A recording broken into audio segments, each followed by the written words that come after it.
Imagine this. It's the 1st century AD. Britannia, now known as Great Britain, is under the iron fist of the Roman Empire. They've conquered much of the island, bringing their laws, their legions, and their taxes. But not everyone was willing to simply accept Roman dominion. In what is now East Anglia lived the Iceni tribe, and at their head stood Boudica.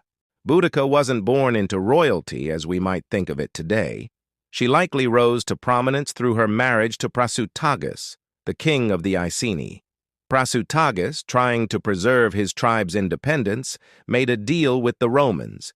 He'd leave his kingdom jointly to his daughters and the Roman Emperor Nero. He believed this would secure his family's future and his tribe's autonomy. He couldn't have been more wrong. When Prasutagus died around 60 or 61 AD, the Romans saw an opportunity. They disregarded his will entirely. Instead of respecting the agreement, they annexed the Iceni lands, seized their property, and treated the Iceni people with utter brutality. Roman officials publicly flogged Boudica and assaulted her daughters. This wasn't just an insult, it was a profound violation, a declaration of war on her family, her tribe, and her very dignity.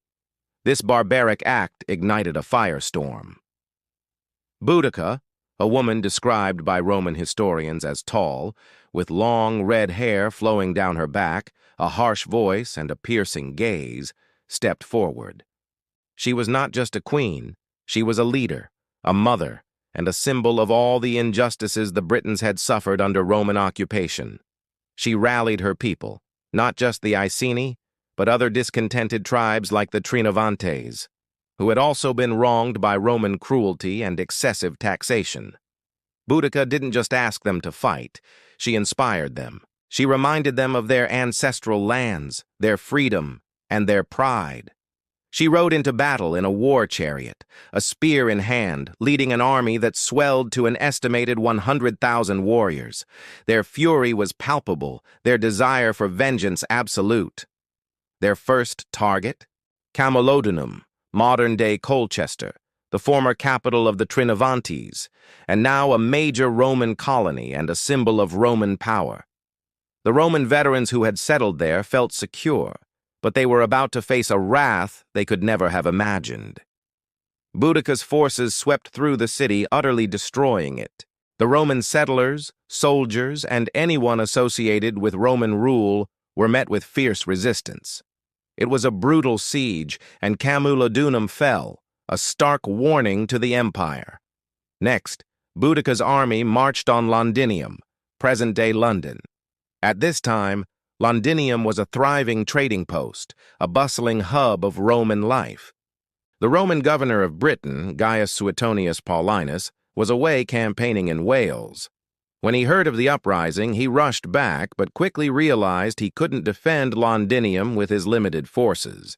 He made the difficult decision to abandon the city, leaving its inhabitants to face Boudica's wrath.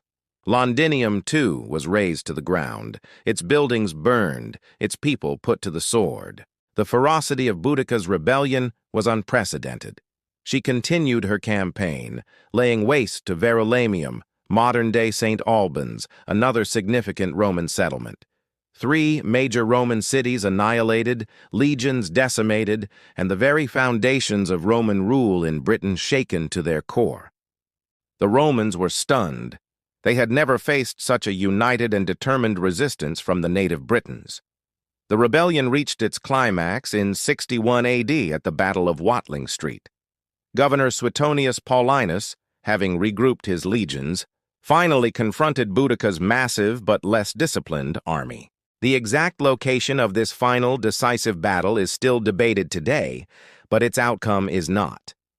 Despite their numerical superiority, Boudica's forces faced a highly trained, well-equipped Roman army, employing superior tactics and discipline. The Roman legions, with their tight formations and effective weaponry, were formidable.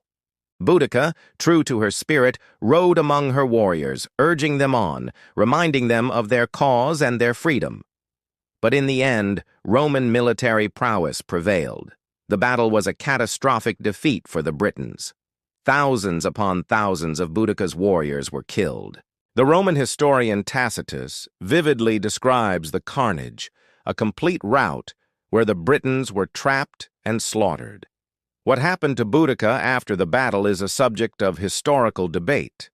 Tacitus writes that she poisoned herself to avoid capture and enslavement, a final act of defiance from a queen who refused to be subjugated. Other accounts suggest she may have died from illness or wounds. Whatever her end, her legacy was cemented. Boudica's rebellion, though ultimately unsuccessful in permanently driving the Romans out of Britain, sent a clear message. It showed the Romans that their hold on the province was fragile and that the spirit of resistance burned fiercely among the Britons. It forced Rome to reevaluate its brutal policies and adopt a more conciliatory approach towards the native population in the years that followed. Boudica became a legendary figure, a symbol of freedom, resistance, and female empowerment. Her story was passed down through generations, revived in the Victorian era as a symbol of British imperial power, ironically, given she fought against empire, and celebrated even today as an icon of strength and determination. She reminds us that even against overwhelming odds, the human spirit can rise up, demand justice, and fight for what is right. Her story is a powerful testament to leadership, courage, and the unwavering fight for freedom. Thank you for joining me on this journey into the past to uncover the incredible story of Boudica. If you found this fascinating, please give this video a thumbs up, share it with your friends, and don't forget to hit that subscribe button and the notification bell so you don't miss our next historical deep dive. We appreciate your support.